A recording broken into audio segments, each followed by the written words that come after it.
Halo semuanya, perkenalkan nama saya Hani Nina Khalid dengan NIM G0025021 dari kelompok 4. Hari ini saya akan mempresentasikan tentang anatomi truncus encephalitis, nervi cranialis, dan juga circulus arteriosus Willisi sebagai pemenuhan laporan praktikum anatomi. Untuk laporan yang pertama, Pak Harjo, seorang pria berusia 68 tahun, datang ke dokter dengan keluhan gerakan tubuh yang makin lambat, kaku pada otot dan tangan kanannya sering bergetar sendiri saat sedang santai atau resting tremor. Dokter mendiagnosis Pak Harjo menderita penyakit Parkinson, yaitu penyakit neurodegeneratif yang merusak pusat kendali gerak motorik di otak. Untuk pertanyaannya yang pertama, jelaskan letak anatomis dari substantia nigra. Yang kedua, jelaskan struktur anatomi apa saja yang menyusun ganglia basalis. Untuk yang pertama, substansia nigra merupakan nukleus motorik yang besar dan terletak di antara tegmentum dan glus cerebri. Warnanya yang gelap itu disebabkan oleh pigmen melanin yang terkandung di dalam badan sel saraf. Substansia nigra merupakan komponen penting pada sistem motorik ekstrapiramidal dan memiliki hubungan dengan ganglia basalis. Jadi substansia nigra itu terletak di mesencephalon dan dia ada di antara tegmentum dan glus cerebri yang berwarna gelap ini. Substansia nigra itu terdiri dari dua pars compacta dan juga pars reticularis.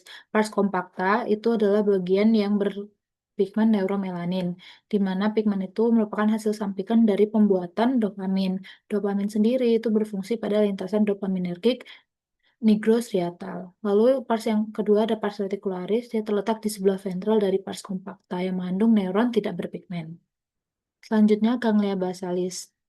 Ganglia basalis merupakan kelompok substansia grisea yang terletak di sentral hemisferium cerebri atau di antara talamus dengan substansia alba hemisferium cerebri. Ganglia basalis juga eh, terdiri dari tersusun dari empat. Yang pertama nucleus caudatus yang berbentuk lengkung dengan kaput di ujung anterior dan mengecil di posterior sebagai kauda. Kaput nukleus caudatus nanti akan melanjutkan diri ke dalam putamen dan cauda nukleus caudatus akan berakhir di kompleks amygdaloideum. Lalu yang kedua ada nukleus lentiformis, terdiri dari dua bagian, yaitu putamen di bagian lateral dan globus pallidus di bagian medial, yang akan dipisahkan oleh lamina medullaris eksterna. Lalu yang ketiga ada corpus amygdaloideum yang merupakan akhir dari cauda nukleus caudatus, di mana corpus amygdaloideum ini berhubungan dengan sistem limbik dan juga berhubungan erat dengan unkus pada gyrus hipokampi. Yang terakhir ada claustrum, itu adalah lamina grisea tipis di antara putamen dan insula. Lalu laporan yang kedua, Pak Joko, seorang pria berusia 60 tahun, tiba-tiba mengalami pusing berputar atau vertigo yang sangat hebat, penglihatan ganda atau diplopia, dan kesulitan menelan saat sedang makan siang. Ia juga merasakan separuh badan kirinya mendadak lemas. Keluarga segera membawanya ke IGD. Setelah dilakukan pemeriksaan CT scan kepala, dokter mendiagnosis Pak Joko mengalami stroke batang otak akibat adanya penyumbatan pada pembuluh darah. Untuk pertanyaannya yang pertama, jelaskan sistem vaskularisasi Circulus arteriosus Willisi. Yang kedua, jelaskan anatomi tiga bagian utama penyusun struktur anatomi batang otak. Yang terakhir, jelaskan nervus cranialis apa saja yang nukleusnya keluar atau tempat keluarnya terletak di bagian pons. Yang pertama, Circulus arteriosus Willisi. Di mana ini tuh yang pertama ada arteri carotis interna. Ini akan bercabang menjadi arteri cerebri anterior dan juga arteri cerebri media. Lalu, dua arteri vertebralis itu akan bersatu menjadi arteri basilaris yang akan memvaskularisasi truncus cerebri, kemudian bercabang menjadi arteri cerebri posterior. Nah, dua arteri cerebri anterior ini dihubungkan oleh arteri communicans anterior. Lalu arteri cerebri posterior dan arteri cerebri media itu dihubungkan oleh arteri communicans posterior. Untuk yang selanjutnya, eh, jelaskan bagian-bagian dari batang otak. Yang pertama, truncus cerebri itu terbagi menjadi tiga, yaitu mesencephalon, pons, dan juga medulla oblongata. Yang pertama mesencephalon itu eh, yang pertama ada substansia nigra yang tadi itu dia membagi pedunculus cerebri menjadi crus cerebri dan juga tegmentum mesencephaly. Crus cerebri ini itu mengandung serabut descendant fibrae corticopontines, fibrae parietopontines, fibrae corticobulbares, medialis et laterales, fibrae corticonucleares, dan fibrae corticospinales. Lalu yang selanjutnya tegmentum mesencephaly itu yang jelas strukturnya itu ada nukleus ruber. Nukleus ini pada potongan preparat segar akan berwarna merah muda karena kandungan verum yang tinggi. Lalu ada juga terdapat lemniscus lateralis yang tampak memasuki colliculus inferior untuk jaras pendengaran. Colliculus inferior merupakan stasiun relay untuk jaras pendengaran menuju talamus. Lalu selanjutnya substansia nigra yang tadi sudah dijelaskan terbagi menjadi dua pars, kompakta dan reticularis.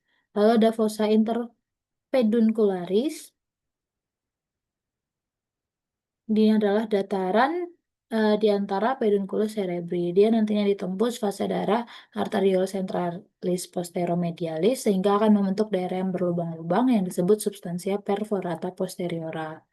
Daerah ini juga akan menjadi tempat keluar nervus 3 yang akan membentuk suatu alur yang disebut sulcus nervi oculomotori. Lalu yang terakhir ada aqueductus mesencephaly. Ini yang menghubungkan ventriculus tertius dengan ventriculus quadratus. Selanjutnya ada pons. Pons dibagi menjadi dua pars, yaitu pars basilaris pontis dan pars tegmentalis pontis. Di mana pars basilaris pontis ini ada di bagian ventral dan pars tegmentalis pontis ada di bagian dorsal. Selanjutnya ada medulla oblongata. Medulla oblongata juga dibagi eh, menjadi medulla oblongata dorsal dan ventral, di mana dorsal itu bagiannya ada di sini. Terdapat pusat vasomotor kardiorespi, yaitu di trigonum nervus vagi dan trigonum nervus hipoglossi. Dan ada fasciculus cuneatus, dia untuk mengatur somatosensorik ekstremitas atas. Dan ada fasciculus gracilis yang akan mengatur somatosensorik ekstremitas bawah. Selanjutnya untuk medulla oblongata yang bagian ventral terdapat piramis yang merupakan penonjolan karena pendesakan dari traktus piramis atau corticospinalis. Lalu ada oliva merupakan penonjolan karena pendesakan dari nukleus olivarius yang inferior. Terdapat juga suplus ventrolateral atau anterolateral yang dilewati oleh nukleus nervi vagus. Dan terakhir ada decussatio pyramidum yang memisahnya traktus piramidum. Nah, yang terakhir, apa saja nervus kranial yang keluar, tempat keluarnya dari pons. Yang pertama ada nervus 5 atau nervus trigeminus itu memiliki beberapa fungsi. Yang pertama untuk mengirimkan sensasi sentuhan, nyeri, dan suhu dari area wajah, mata, rongga hidung, dan sebagian besar area mulut ke otak. Lalu yang kedua ada fungsi motoriknya untuk mengontrol otot-otot yang digunakan untuk gerakan mengunyah. Nervus yang kedua ada nervus 6 atau nervus abducens yang berfungsi untuk mengontrol otot rectus lateralis mata yang bertanggung jawab untuk menggerakkan bola mata ke arah luar atau melirik ke samping.